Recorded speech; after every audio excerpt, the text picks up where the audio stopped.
E aí, moçada, tudo bem?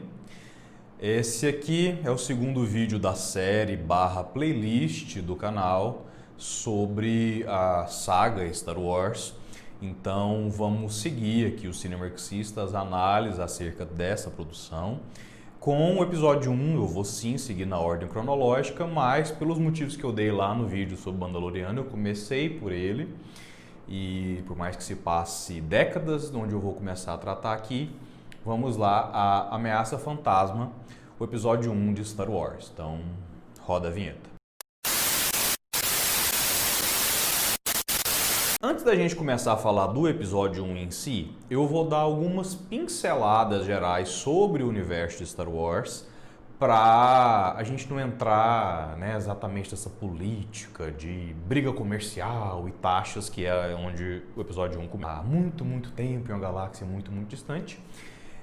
A galáxia, ela vai ter a sua organização política basicamente dentro de uma democracia liberal, e tem sido assim nos últimos 1000 anos, né, ou 1000 gerações. O lado bom contra o lado ruim, basicamente você tem aí na figura dos Jedi, que estão juntos, né, dessa democracia liberal, só fazem parte da constituição dessa democracia liberal. Eles são uma instituição, né?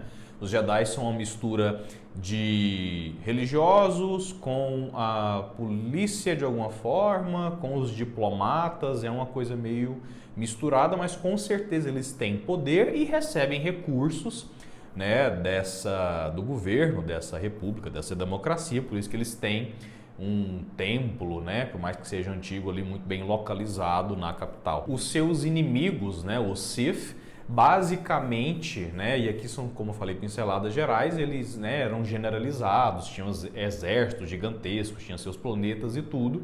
E aí, em um momento ali, em um embate específico com os Jedi, eles são dizimados, e aí a partir disso, para sobreviverem, para manterem, né, a sua cultura e a sua forma de lidar com a força, eles passam a utilizar a regra de 2. É por isso que existe essa necessidade de vingança do Sith, que é o título do episódio 3. Então é daí que vem essa história e por que os Siths andam apenas de 2 em 2, por conta desse embate milenar, né, que existe aí por trás. Então, ok, vamos começar a falar de episódio 1. Falar de episódio 1, como falar de qualquer outro episódio dessa trilogia nova de Star Wars, né? Episódio 1, 2 e 3, é muito difícil, porque basicamente a gente tem que peneirar muito ali entre as atuações ruins, o roteiro fraco, né? O excesso de uso de efeito digital, a edição, enfim. Eu sei que tecnicamente existem vários defeitos. Então, eu que tenho esse canal aqui marxista e me pretendo fazer essas análises marxistas, eu vou focar sempre nessa constituição da ordem política e social da galáxia e vou trazer de vez em quando alguns conteúdos, algumas coisas que fogem do que está nos filmes, porque eu passei muito tempo da minha infância, grande parte da minha adolescência, um pouquinho da minha vida adulta, consumindo todos esses filmes repetidas vezes, e livros, e seriados, e videogames, seriados, enfim, é recente. Mas vamos lá. O episódio 1 começa com dois Jedi, o Qui-Gon Jinn, interpretado pelo Liam Neeson, e o Obi-Wan, interpretado aqui pelo Ian McGregor, né, a gente mostrando o jovem Obi-Wan, que foi interpretado magistralmente pelo Sir Alec Guinness lá na trilogia original, lidando com um problema de tarifário, de taxas, etc., enfim, envolvendo o planeta Naboo, que está em uma disputa com a Federação do Comércio, né? Ou seja, o Sindicato dos Patrões. Eles iriam ser assassinados por essas pessoas. Já mostra desde o início que eles estão sendo controlados pelo Sith, né? Que, para quem sabe muito bem, é o imperador lá do episódio 6. Eles têm aí que infiltrar esse planeta, né, que está sendo invadido, e encontrar a princesa, a personagem da Natalie Portman. E aí começa essa dualidade que eu acho o principal do episódio 1, que é entre a instituição dos Jedi, né, as suas regras fixas, esse afastamento que eles têm, né, essa coisa fria que não pode sentir qualquer tipo de coisa, tem que ser afastado para poder garantir a paz e a segurança na galáxia, com a figura do Qui-Gon Jinn, né, que ele é visto como um rebelde, né, que ele é visto como alguém que, por mais que seja um mestre muito respeitável e poderoso na força, ele não tem a sua cadeira no Conselho Jedi ali dos 12, porque ele não respeita essas regras, porque ele insiste em estudar e dar atenção para essa força viva. Aqui a gente vai vendo como esta instituição forma muito a personalidade do Obi-Wan. Lembrando que por mais que ele esteja aí há alguns anos com o Qui-Gon, o Obi-Wan foi criado como criança por muito tempo dentro da Academia Jedi, ali dentro do templo. Então, por exemplo, quando o Qui-Gon encontra o Jar Jar Binks, que falando nisso é um personagem extremamente racista, seja pela forma com a qual ele fala, seja a forma com a qual ele anda, que ele é interpretado por um ator negro, né? Pelo Ahmed Best. E, enfim, é extremamente racista a ponto de lembrar aqueles filmes ultra racistas da Disney nos anos 50, com o jeito do negro falado de uma forma muito folclórica, enfim. No meio de uma invasão, onde eles foram mandados ali para resolver um problema diplomático, o Qui-Gon se preocupa em salvar, né, e dar o mínimo de atenção para essa pessoa, e a postura do Obi-Wan, que é a representação da instituição dos Jedi nesse momento, é de por que a gente está perdendo o tempo com essa forma de vida inútil, né? E aí o filme tem a sua sequência, os Jedi conseguem a ajuda dos Gungan, né, que é uma tribo ali que vive debaixo da água, uma espécie de anfíbio. Os Jedi conseguem um transporte para ir até a rainha Amidala, informá-la da invasão, e o Qui-Gon, né, faz um esforço, né, utiliza da cultura dos Gungan para que o Jar Jar Binks não seja executado. E aí onde vem esse embate com o Obi-Wan, como eu disse. E chegando lá, eles conseguem salvar a rainha Amidala, pegam uma das naves e vão fugir do bloqueio. Ao fugir do bloqueio, a nave é danificada, como não poderia ser diferente, eles são obrigados a ter que parar em algum lugar mais afastado para poder reparar, né, fazer os reparos e chegar até Coruscant, chegar até a capital da República, para falar o que está acontecendo, da invasão e tudo mais. Onde a gente vai parar em Tatooine, né, que como eu chamei lá no episódio... O primeiro episódio dessa série do Mandaloriano é a Jerusalém de Star Wars, é onde tudo começou, onde começa lá o episódio 4, né, a Nova Esperança. Eles vão atrás da peça, desse hyperdrive lá que estragou, e a rainha faz questão de mandar a sua dama, né, para acompanhar o Qui-Gon, que a gente sabe que é a rainha disfarçada, a Natalie Portman. E a gente, ao ir atrás dessa peça com dinheiro da República, esse dinheiro é negado, né, o negociante ali, o vendedor, o ato, não aceita o dinheiro. E a gente vê as pinceladas do comportamento, né, do Qui-Gon como membro dessa instituição que é o Jedi, né? Ou seja, ele usa a força para enganar alguém, né? Aceitar um dinheiro que não tem validade para ele, e por sorte do ato, a raça dele é resistente aos poderes de força dos Jedi. Eles ficariam presos ali por muito tempo, mas aí aparece a figura do Anakin Skywalker, né? Alguém, eu faço questão de frisar nesse momento aqui, que alguém que tinha uma vida que, por mais que ele literalmente era um escravo e que se tentasse fugir ele seria explodido porque tinha uma bomba na cabeça, ele tinha uma vida feliz. Comparativamente ao que vai acontecer com Anakin depois que ele entra para a Ordem Jedi, é um dos poucos momentos onde a gente vê ele feliz, né? Uma criança feliz, que acolhe os outros, ajuda, né? Não é ganancioso nem nada. A gente entra numa dinâmica onde quem está ajudando, né, essa rainha e esse Jedi ali é essa criança que se oferece, né, fala que é um corredor, né, dessa corrida local lá de Pod Racer, que ele é excelente, né, que ele tem reflexos muito bons, mas que nunca tenha sequer terminado uma corrida. Eles apostam, né, as suas fichas em fazer com que o ato, né, o vendedor da peça que eles precisam, permita que o Anakin corra na corrida. E a desculpa é que quem está trazendo a nave de corrida é o Qui-Gon. Em cima disso, ao ver, né, a personalidade do Anakin, e especialmente depois de fazer a estupidez do teste de midi-chlorian, que mede no nível celular, né, a presença de um midi-chlorian, que é a conexão dos seres vivos com a força, que mostra muito bem o quão triste e frio é essa questão, essa relação dos Jedi com a força, né? Ou seja, não, eu só vou treinar quem tem um certo número aqui de midi-chlorians, né? É uma coisa muito métrica e o Anakin, ele bate recorde, é o maior já visto, etc. E o Qui-Gon resolve então negociar com o Ato uma aposta, né? Onde ele faz uso da força também, dizendo que se o Anakin vencer a corrida, ele daria liberdade para o Anakin. E é o que acontece, eu não vou entrar aqui nesses 40 minutos que a gente fica lá em Tatooine, basicamente, o Anakin ganha a corrida, né, que basicamente é toda uma narrativa que existiu para o George Lucas vender um videogame muito ruim na sequência do filme, né, o Pod Racer, e eles conseguem a nave, o Anakin recebe a sua liberdade. E aqui começam alguns dos problemas evidentes que existem aí com essa ordem Jedi e até mesmo com essa face ultra, né? Não vou dizer ultra liberal, mas bem liberal, essa face do liberal limpinho que é na figura da Amidala. Eles, numa situação onde eles estavam fugindo de um cerco comercial violento, com uma invasão do planeta de uma forma militar, eles se encontram num planeta totalmente perdido. Eles são ajudados a sair dali, não sairiam sem a ajuda e as habilidades dessa criança escrava.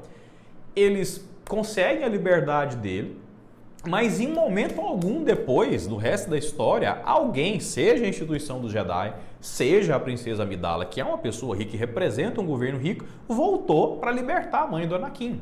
Porque aí entram os defeitos da instituição Jedi, que, né, os Jedi tem que ter esse midi-chlorian, mas para poder desenvolver a sua conexão com a força tem que se afastar de tudo que dá, né, razão para a vida deles, não podem ter conexões emocionais. E o que eu vou tecer aqui como comentário nesse vídeo, no vídeo sobre o episódio 2 e no episódio 3, é exatamente isso, né? Essa burocratização, essa instituição fria dos Jedi é que faz com que eles vão seguindo, né, a onda aí dessa transformação da República no Império Galáctico, participando ativamente, né, disso, tudo para poder manter seus privilégios como instituição, né, para manter a existência dessa classe que é hierárquica, constituída em cima das bases do capitalismo, como as outras instituições da política, né? Antes da gente sair de Tatooine, a gente fica sabendo que o Anakin foi concebido do nada, né? Mostrando aí uma questão religiosa, que ele foi concebido pela força, que encaixa lá com a profecia do escolhido, tanto que quando a gente sai de Tatooine e chega em Coruscant, Coruscant para mim é o ápice para nos mostrar que a gente está vivendo num modo capitalista de produção. Porque é literalmente a capital dessa galáxia, né? A capital dessa república, pelo menos. O planeta inteiro é uma cidade, né? Ou seja, você destruiu, você dizimou toda a existência natural, todas as plantas, provavelmente todos os animais, né? Fontes de água, etc., para poder ter uma grande metrópole que ocupa um planeta inteiro. Ou seja, para isso poder acontecer, você tem que estar retirando, né, matérias-primas e o mínimo da sobrevivência de outros planetas. Então, mostra que tem que ter um certo nível de exploração em outros mundos, mas enfim, entramos nisso com mais detalhes mais pra frente. Ao chegar em Coruscant, enquanto a princesa, a rainha Amidala vai ali resolver a questão da burocracia, a gente vai ver, né, vivenciar a arrogância, a frieza e o distanciamento dos Jedi com qualquer coisa que se assemelhe com a realidade do que é acontecendo entre eles. Estão vendo que eu não estou focando muito no Sith aqui, que o Palpatine, né, e aqui eu vou chamar mesmo, oh meu Deus, o senador Palpatine é o imperador Darth Sidious, meu Deus, ele manda o Darth Maul atrás, né, do planeta de Tatooine para, né, parar e assassinar todo mundo que está ali. E o Qui-Gon luta com ele, resiste, conseguem fugir e eles chegam no Templo Jedi, no Conselho Jedi, informam dessa situação desse Sith e a primeira resposta que a gente recebe é impossível. A gente saberia se o Sith teria voltado, que é essa arrogância gigantesca dos Jedi, né, do alto ali do seu autoconhecimento de que não pode acontecer porque é impossível. E juntamente com isso a gente mostra todo o resto desse afastamento dos Jedi da realidade. De que nós não vamos treinar essa criança porque ela é muito velha, né? ela é muito conectada com a mãe e ele sente medo e ele não pode sentir medo porque o medo é um caminho para o lado negro da força. É uma criança de 10 anos escrava que passou a vida num planeta distante, que nunca teve naquele lugar, que a única referência de emoção de sentimento, de pertencimento é com a mãe. E essa instituição fria e calculista não aceita que essa criança esteja passando por esse tumulto emocional e considera que alguém frágil nessa situação é perigoso e que por isso não vai ser treinado.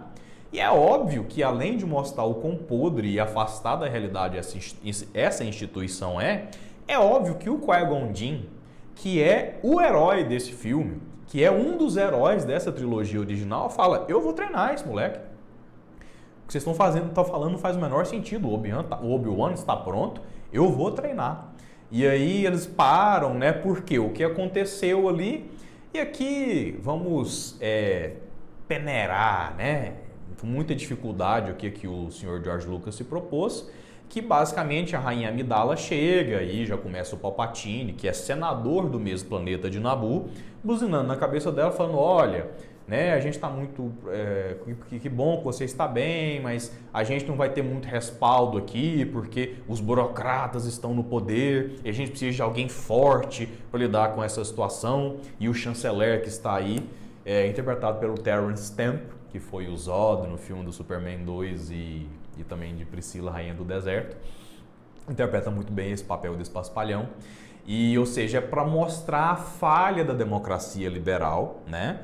E, inclusive, eles têm uma pequena crítica ao judiciário, falando, não, se a gente não resolver aqui, se levar para o judiciário é pior ainda, que é mais lento e não resolve nada. E, basicamente, é o Palpatine construindo uma forma de fazer com que a Rainha Amidala, obviamente com toda a razão, ao ver, né, essa burocracia, falar, não, ao invés de reagir, dar algum tipo de sanção contra a Federação de Comércio, fala, não, vamos formar um comitê para ir lá ver se é isso mesmo. E nesse momento, como o Palpatine cantou a pedra e fez com que essa situação acontecesse, a Rainha Amidala, né, convoca um voto de não confiança para que o chanceler seja removido, e é óbvio que quem vai ser eleito é o senhor Palpatine, mas a Rainha Amidala, ao invés de esperar essa questão burocrática se resolver, mostra esse lado aí heróico que a gente vai ver lá na filha dela, na Princesa Leia, e volta junto com os Jedi para reconquistar o seu planeta. E a gente tem, então, 3 batalhas acontecendo na conclusão do filme, né?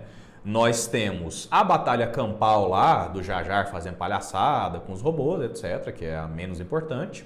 A gente tem os Jedi sendo deparados com a presença do Darth Maul, que chega lá e tem toda aquela cena clássica dele com os chifres, abrindo o seu sabre de luz duplo, e a música maravilhosa do Of the Fates do John Williams. Tem a Amidala com seus guardas ali lidando com o vice-rei da Federação e tomando o trono. E a quarta, que é mais absurda, que é isso, né? O conceito da criança tá no meio da batalha, Anakin aperta um botão e vai parar lá, né? E vai lutar lá na luta espacial. Nós vemos aí muito rapidamente a Amidala tomar controle lá do trono e fazer o vice-rei assinar um tratado para eles saírem do planeta. O Anakin, uma coisa muito infantiloide, sem querer, né, utilizando a sua conexão com a força, destrói a nave de controle dos separatistas e desliga todos os robôs, obviamente depois da morte de alguns Gungans. E aqui vem a conclusão desse filme, que é a parte mais memorável, especialmente pela música do Of the Fates, né, que para mim é a melhor música da trilogia nova, do episódio 1 a 3, que é o John Williams mostrando esse monstro sagrado que ele é do cinema. Para quem não sabe, é o cara que fez Star Wars e Tubarão e Lista de Schindler e Harry Potter. O que mais tem é filme com a trilha sonora do John Williams. E o nome, né, Duel of the Fates, duelo entre os destinos, o duelo do destino, ele é muito marcante aqui. Porque quando a gente está vendo o Darth Maul com seu sabre duplo, lutando com o Obi-Wan e o Qui-Gon ao mesmo tempo, a gente não está vendo só esse embate, né, milenar, antiquíssimo do Sith com os Jedi. A gente não está vendo apenas o retorno do Sith, né, que estavam aí, que os Jedi saberiam se tivesse voltado no máximo da sua arrogância. A gente está vendo o duelo pelo destino do próprio Anakin. Por quê? Se o Qui-Gon sobreviver a esse embate, se ele vencer o Darth Maul e for treinar essa criança, ele vai ser treinado, por mais que tenha que lidar com partes dessa instituição, dessa regra fria do Jedi, mas ele vai ser criado por alguém que dá valor à vida humana, né? Que permitiu que o Jar Jar Binks só estivesse vivo por conta do Qui-Gon. O Anakin só saiu do planeta onde estava por conta do Qui-Gon, né? Obviamente também pelo esforço do Anakin. A outra alternativa, que é o Obi-Wan, que é muito jovem, né? Ainda é padawan, com aquela trancinha ridícula lá, não sei o que. Ele é a figura da instituição dos Jedi. E aqui eu não estou falando mal do Obi-Wan em si, eu estou falando mal da instituição, que tem 1 milhão de seus defeitos, como eu disse aqui. E o Obi-Wan é só, como diz, um membro muito fiel dessa instituição. E infelizmente o Qui-Gon morre, né? Essa possibilidade do Anakin ter uma figura paterna que seja realmente humana e não fria como o Obi-Wan vai ser. O Obi-Wan vai ser muito mais um irmão. E é por isso que, por mais que o Obi-Wan parta o Darth Maul no meio, e o Darth Maul vai voltar, como a gente sabe, pelo Clone Wars, pelo Rebels e lá pelo aquele filme horroroso do Han Solo, no duelo dos destinos, o destino vai pela instituição dos Jedi na figura do Obi-Wan. E aí é essa oportunidade, né, de ser criado por alguém humano, com alguém que contesta e é crítico à realidade dos Jedi, que começa a tragédia de Anakin Skywalker, que, como eu disse, era muito mais feliz e tinha mais liberdade como escravo do que vai acontecer com ele nessa trilogia nova, né, episódios 1 a 3 de Star Wars. E a conclusão do filme, tem lá o Qui-Gon sendo queimado numa pira, né, numa tradição dos Jedi. O mestre Yoda chega até o Obi-Wan, e o Obi-Wan muito, né, desafiador, fala: olha, eu vou treinar mesmo que vocês não liberem e tal a criança, porque eu prometi pro Qui-Gon. O Qui-Gon pede que ele, né, treine essa criança no seu último suspiro antes de morrer. E o Obi-Wan recebe, né, ele sobe de cargo, em vez de o Padawan vira um cavaleiro Jedi, não precisa nem fazer os testes por ter vencido um Sith. Conclusão do filme, né, a gente vê aí na celebração por ter conseguido tirarem essa invasão do exército droid, os Gungans junto com os humanos de Naboo celebrando, e chega a nave do novo chanceler, né, do senador Palpatine, né, que a gente sabe muito bem que é o Imperador. O episódio 1 tem diversos defeitos, mas o ponto principal para mim é o quão fria e distante é a instituição dos Jedi da realidade, né? Dessa questão de evitar que pessoas tenham sentimentos, né? E é exatamente por esse distanciamento de sentir a dor e a necessidade das pessoas que a gente vai entrar aqui, né, numa sequência de eventos que a gente vai ver lá no episódio 2, que é o próximo vídeo dessa playlist aqui sobre Star Wars, como que os Jedi, para manter o seu poder, né, e a sua constituição dentro da República, eles acabam entrando aí na constituição de um império colonialista, onde eles literalmente vão levar para batalhas, né, centenas de milhares, diversos milhões de seres humanos clonados e basicamente escravizados, criados para esse fim, que é a premissa do episódio 2. Fica aqui as minhas reflexões sobre esse filme, né, sobre esses defeitos da democracia liberal, sobre esses defeitos do Jedi e a importância do duelo dos destinos, The Duel of the Fates, onde a gente poderia ter o Qui-Gon, que é a grande figura, né, positiva dos Jedi nessa trilogia original, falecendo, e depois que tudo dá errado lá no episódio 3, como a gente vai ver, ele que aparece para mostrar um caminho para os Jedi, né, sobreviverem e resistirem ao domínio fascista do Império de Palpatine e Anakin. Então esse é o que eu tinha para falar sobre o episódio 1. Eu espero que tenha sido proveitoso para a gente fazer reflexões acerca disso. Se você acha que deve, né, se você acha que esse conteúdo é interessante para o nosso entendimento político e até da análise cinematográfica, se inscreve no canal, clica no sininho, compartilha e nos vemos na próxima. Até mais.